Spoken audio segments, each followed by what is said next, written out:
Hi hello friends, welcome back to my channel. ನಾವು mutton ಶಾಪಿಂದ ಎಷ್ಟೇ ನೀಟಾಗಿ ತಲೆ ಮಾಂಸನ ಕ್ಲೀನ್ ಮಾಡಿಸ್ಕೊಂಬಂದರೂ ಕೂಡ ನಮಗೆ ಮತ್ತೆ ಮನೆಗೆ ತಂದು ಅದನ್ನು ನೀಟಾಗಿ ಕ್ಲೀನ್ ಮಾಡ್ಕೊಂಡು ವಾಶ್ ಮಾಡ್ಕೊಂಡಿಲ್ಲ ಅಂದರೆ ಸಮಾಧಾನ ಅನಿಸೋದಿಲ್ಲ. ಸೊ ನಾನಿಲ್ಲಿ ಮತ್ತೆ ತಿರ್ಗಾ ಅದನ್ನು ತಂದು ನೀಟಾಗಿ ಏನು ಸುಟ್ಟಿರ್ತಾರಲ್ಲ ಅದನ್ನೆಲ್ಲ ಕ್ಲೀನ್ ಮಾಡಿಕೊಂಡು ನೀಟಾಗಿ ವಾಶ್ ಮಾಡ್ಕೊಂಡಿದ್ದೀನಿ.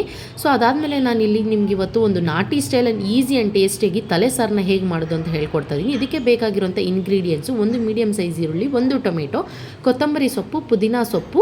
ಇಲ್ಲಿ ಮಸಾಲೆಗೆ ನಾನು ಒಂದು 3 ಲವಂಗ, ಒಂದು 8 ಕರಿಮೆಣಸು, ಒಂದು 3 ಚಿಕ್ಕದು ಚಕ್ಕೆ ಮತ್ತು ಕಡಲೆಪಪ್ಪು, ಶುಂಠಿ ಬೆಳ್ಳುಳ್ಳಿ, ಒಂದು 10 ಬೆಳ್ಳುಳ್ಳಿ, ಒಂದು ಅರ್ಧ ಇಂಚು ಆಗೋಷ್ಟು ಶುಂಠಿ, ಮತ್ತು ನಾನಿಲ್ಲಿ ಒಂದು 4 ಬ್ಯಾಡಿಗೆ ಮೆಣಸಿನ್ಕಾಯಿ ತೊಗೊಂಡಿದ್ದೀನಿ, ಒಂದು 6 ಗುಂಟೂರು ಮೆಣಸಿನ್ಕಾಯಿನ ತೊಗೊಂಡಿದ್ದೀನಿ ಖಾರಕ್ಕೆ. ನೀವು ಬೇಕಾದರೆ ಹಸಿಮೆಣಸಿನ್ಕಾಯಿ ಕೂಡ ಹಾಕ್ಕೋಬೋದು ಇದ್ರ ಬದಲು. ಸೊ ನಾನಿಲ್ಲಿ ಮತ್ತೆ ಅರ್ಧ ಬಟ್ಲಾಗೋಷ್ಟು ತುರಿದಿರುವಂಥ ಕೊಬ್ಬರಿ ಮತ್ತು 1 kg ನಾನು ಮಾಡ್ತಾ ಇರೋವಂಥದ್ದು 1 kg ಇಲ್ಲಿ ಕ್ಲೀನ್ ಮಾಡಿ ಇಟ್ಕೊಂಡಿರುವಂಥ ತಲೆ ಮಟನ್ನು.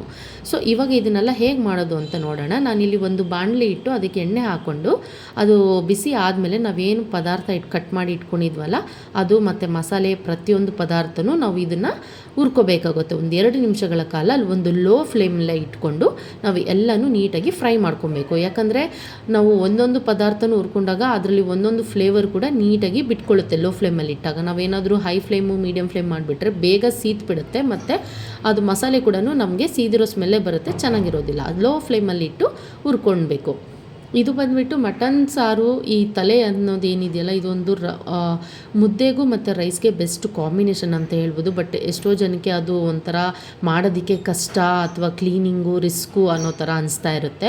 ಸೊ ಬಟ್ ತುಂಬಾ ಈಸಿ. ಅದು ಮನೆಗೆ ತಂದಮೇಲೆ ಒಂದು ಸತಿ ನೀಟಾಗಿ ಕ್ಲೀನ್ ಮಾಡಿಕೊಂಡು ನಾವು ಇದನ್ನು ನಾನು ಏನು ಮಾಡ್ತಿದ್ದೀನಲ್ಲ ಆ ಮೆಥಡಲ್ಲಿ ಟ್ರೈ ಮಾಡಿ ನೋಡಿ. ಖಂಡಿತವಾಗ್ಲೂ ತುಂಬಾ ಟೇಸ್ಟಿಯಾಗಿ ಬರುತ್ತೆ. ಇಷ್ಟಪಟ್ಟು ನೀವು ಮತ್ತೆ ಮತ್ತೆ ಮಾಡ್ಕೊಂಡು ತಿಂತೀರಾ, ಎಲ್ಲರೂ ಇಷ್ಟಪಡ್ತಾರೆ ಕೂಡ ಮನೆಯಲ್ಲಿ. ಸೊ ಅದಾದಮೇಲೆ ನಾನೆಲ್ಲ ಹುರ್ಕೊಂಡಾದ್ಮೇಲೆ ಫ್ಲೇಮ್ನ ಆಫ್ ಮಾಡಿ ಏನು ಇಟ್ಟಿದ್ನಲ್ಲ ಕೊಬ್ಬರಿ ಅದನ್ನು ಹಾಕ್ಕೊಂಡು ಇಲ್ಲಿ ಒಂದು 2 ಸ್ಪೂನಷ್ಟು ನಾನು ಧನಿಯಾ ಪುಡಿನ ಹಾಕ್ಕೊಳ್ತಾ ಇದ್ದೀನಿ. ಅದನ್ನು ಮಿಕ್ಸ್ ಮಾಡಿಬಿಟ್ಟು ಅದು ತಣ್ಣಗಾಗೋಕ್ಕೆ ಬಿಟ್ಬಿಡೋಣ. ಅಷ್ಟರಲ್ಲಿ ನಾನು ಒಂದು ಕುಕ್ಕರ್ನ ಇಟ್ಟು ಅದಕ್ಕೆ ಎಣ್ಣೆನ ಹಾಕ್ಕೊಂಡು ಎಣ್ಣೆ ಬಿಸಿ ಆದಮೇಲೆ ನಾನಿಲ್ಲಿ ಒಂದು ಚಿಕ್ಕದು ಮೀಡಿಯಮ್ ಸೈಜು ಈರುಳ್ಳಿ ಸಣ್ಣಗೆ ಕಟ್ ಮಾಡಿರೋಂಥದ್ದನ್ನು ಹಾಕ್ಕೊಂಡು ಅದು ಒಂದು ಬ್ರೌನ್ ಕಲರ್ ಬರೋವರೆಗೂ ಫ್ರೈ ಮಾಡ್ಕೊಬೇಕು. ಅದಾದಮೇಲೆ ಕ್ಲೀನಾಗಿ ನಾವೇನು ಇಟ್ಕೊಂಡಿದ್ವಲ್ಲ ಮಟನ್ನು ಅದನ್ನು ಹಾಕ್ಕೊಂಡು ಚೆನ್ನಾಗಿ ಅದನ್ನು ಮಿಕ್ಸ್ ಮಾಡಿಕೊಂಡು ಅದಕ್ಕೆ ನಾನಿಲ್ಲಿ ಒಂದು ಅರ್ಧ ಸ್ಪೂನ್ ಆಗೋಷ್ಟು ಅರಿಶಿನ ಹಾಕ್ಕೊತೀನಿ. ಯಾಕಂದರೆ ಯಾವುದೇ ಒಂದು ಮಟನ್ಗೂ ನಾವಿಲ್ಲಿ ಅರಿಶಿನ ಯೂಸ್ ಮಾಡ್ತೀವಿ, ಬಿಕಾಸ್ ಆ್ಯಂಟಿಬಯೋಟಿಕ್ ಅಂತ. ಸೊ ಅದನ್ನು ಹಾಕ್ಕೊಂಡು ರುಚಿಗೆ ತಕ್ಕಷ್ಟು ಉಪ್ಪನ್ನು ಹಾಕ್ಕೊಂಡು ಉಪ್ಪು ಹಾಕಿದಾಗ ನಮಗೆ ನೀರು ಬಿಟ್ಕೊಳ್ಳೋಕ್ಕಾಗುತ್ತೆ.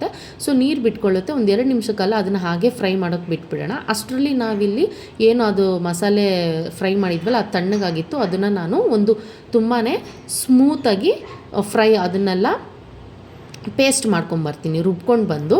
ಅಷ್ಟೊತ್ತಿಗೆ ಇಲ್ಲಿ ನೀರು ಕೂಡ ಬಿಟ್ಕೊಂಡು ಚೆನ್ನಾಗಿ ಫ್ರೈ ಆಗಿತ್ತು. ಆ ಒಂದು ಮಸಾಲೆ ರುಬ್ಬಿದಿರೋದನ್ನು ಹಾಕ್ಕೊಂಡು ಚೆನ್ನಾಗಿ ಮಿಕ್ಸ್ ಮಾಡ್ಕೊಳ್ಳೋಣ.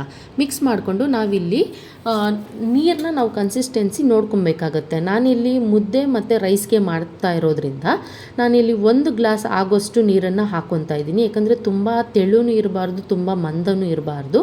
ಸೊ ನಿಮ್ಗೇನಾದರೂ ಇನ್ ಕೇಸ್ ಚಪಾತಿಗೆ ಬೇಕು ಅನ್ನೋದಾದರೆ ನೀವು ಇಲ್ಲಿ ನೀರನ್ನ ಒಂದು ಅರ್ಧ ಗ್ಲಾಸ್ ಅಷ್ಟು ಹಾಕ್ಕೊಂಡ್ರೆ ಸಾಕಾಗುತ್ತೆ. ಸೊ ಆವಾಗ ಚಪಾತಿಗೆ ತುಂಬಾ ಚೆನ್ನಾಗಿರುತ್ತೆ, ಒಂದು ಗ್ರೇವಿ ಟೈಪ್ ಬರುತ್ತೆ. ನಾವಿಲ್ಲಿ ಮುದ್ದೆ ಮತ್ತು ನಾನು ರೈಸ್ಗೆ ಮಾಡ್ತಾ ಇರೋದ್ರಿಂದ ನಾನು 1 ಗ್ಲಾಸ್ ಅಷ್ಟಾಗೋ ನೀರನ್ನು ಹಾಕ್ಕೊಂಡು ಒಂದು ಮೀಡಿಯಮ್ ಕನ್ಸಿಸ್ಟೆನ್ಸಿಯಲ್ಲಿ ಮಾಡ್ಕೊಂಡಿದ್ದೀನಿ. ಸೊ ಅದನ್ನು ಹಾಕ್ಕೊಂಡು ನಾವಿಲ್ಲಿ ಒಂದು 2 ನಿಮಿಷಗಳ ಕಾಲ ಅದು ಒಂದು ಕುದಿ ಬರಬೇಕು ಚೆನ್ನಾಗಿ. ಯಾಕಂದರೆ ಆ ಮಸಾಲೆ ಸ್ಮೆಲ್ ನಾವು ಹಾಕಿರೋದೆಲ್ಲ ಹೋಗಬೇಕಲ್ಲ, ಆ ಕುದಿ ಬರೋವರೆಗೂ ಬಿಟ್ಬಿಟ್ಟು ಕುದಿ ಬಂದಮೇಲೆ ನಾವು ಕ್ಯಾಪ್ನ ಹಾಕ್ಕೊಂಡು ಒಂದು 5ರಿಂದ 6 ವಿಷಲ್ಸ್ನ ನಾವು ಕೂಗಿಸ್ಕೊಬೇಕಾಗತ್ತೆ. ಯಾಕಂದರೆ ಅದು ಚೆನ್ನಾಗಿ ಮಟನ್ನು ಬೇಯಬೇಕಾಗತ್ತೆ. ಸೊ ಒಂದು 5ರಿಂದ 6 ವಿಷಲ್ ಕೂಗಿಸ್ಕೊಂಡ್ಮೇಲೆ ನೋಡ್ಬೋದು ಎಷ್ಟು ನೀಟಾಗಿ ರೆಡಿ ಆಗಿದೆ ಅಂತ. ಸ್ಮೆಲ್ಲು ಕೂಡ ಅಷ್ಟೇ ಘಮ ಘಮ ಅಂತ ಬರ್ತಾಯಿತ್ತು. ಸೊ ಇಲ್ಲಿ ನಾನು ಮುದ್ದೆ ಜೊತೆಗೆ ಇದನ್ನು ಸರ್ವ್ ಮಾಡ್ಕೊಂಡಿದ್ದೀನಿ. ಸೊ ಹಾಗಾದರೆ ಈ ವಿಡಿಯೋ ನಿಮ್ಮೆಲ್ಲರಿಗೂ ಇಷ್ಟ ಆಗಿದೆ ಅಂದ್ಕೊಳ್ತೀನಿ. ನನ್ನ ಚಾನಲ್ನ ಯಾರ್ಯಾರು ಸಬ್ಸ್ಕ್ರೈಬ್ ಮಾಡಿಲ್ಲೋ ಅವರು ದಯವಿಟ್ಟು ಸಬ್ಸ್ಕ್ರೈಬ್ ಮಾಡ್ಕೊಳ್ಳಿ, ಬೆಲ್ ಬಟನ್ನ ಕ್ಲಿಕ್ ಮಾಡಿ, ಎಲ್ಲರಿಗೂ ಶೇರ್ ಮಾಡಿ. Thank you so much.